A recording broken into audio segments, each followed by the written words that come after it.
Hi, Jordan Long here, and today I'm going to talk about, you know, a time I got a bat in my house. Now, you might think, how uncommon is it for someone to get a bat in their house? But it's been known to happen. I mean, people can get bats in their house. It's like almost like getting beasties in your house. I mean, they're always like this. And since bats are those type of animals where they're not good in the daylight and they haven't and they're more productive at night, sense of their sight and the sunlight not being really good for them, and since they rely more on sound and sound likenesses than actual sight itself, they don't do very. They always go all the time, flying around.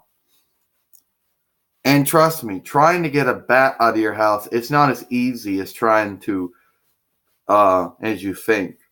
Since these happen to be they happen to be animals with wings.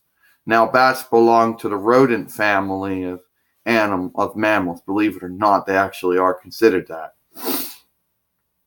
They're always doing this, and always people are always afraid that a bat's going to land in their hair and get entangled in it. But I don't really think bats actually do that. I mean, how do they get in your house in the first place? I mean, a bat has to fly in, right? Unless they fly in when you had your door opened or something, you know, or if you had your window open and you didn't have a screen over it or something like that, that's my guess. But somehow they get in your house, and when they do, you gotta get rid of them. Get out of my house, you know? And there's always ways of dealing with it.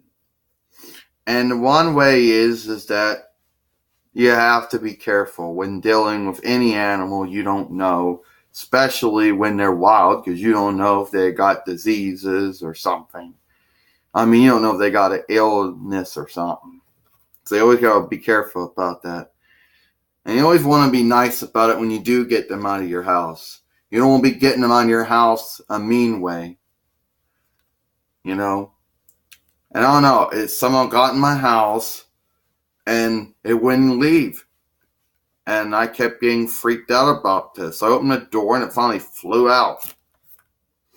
You know? Yes, that did happen to me. I did get a bat in my house once. It was, well, not good. And I was going to call my landlady Zena about it and have her send somebody from animal control or something to deal with it. But luckily, I didn't have to do that, you know. So I did have a bat in my house, and I did eventually get the bat out of my house. And people are going to have their beholdings about how bats get into houses too, especially if they're houses that are occupied, houses are being lived in, houses that don't have any holes in them, you know, from the floor, you know, from the wall or the ceiling or something. And if you have the door closed, and if you have a screen over your windows, then how would they be getting in? I don't know. I guess they fly in when you have the door open. That's the only one I'm coming up with. That's probably how it happened. I mean, I could ask Xena about it, since she said that she did have bats in one house she lived in at one point. But I don't know if she could help me with that or not. Maybe she'd answer that question. Well, it's all time for me. I'm Jordan Long, and I'll see you all later. Oh, and before I go, you know, this is the 1 year anniversary, or the 1 year since Dwayne had to go to the hospital when his diabetes got into the bad level. So, you know, this is the day, you know. So it's that 1 year since that actually happened, you know. So that's about it. I'm Jordan Long, and I'll see you later.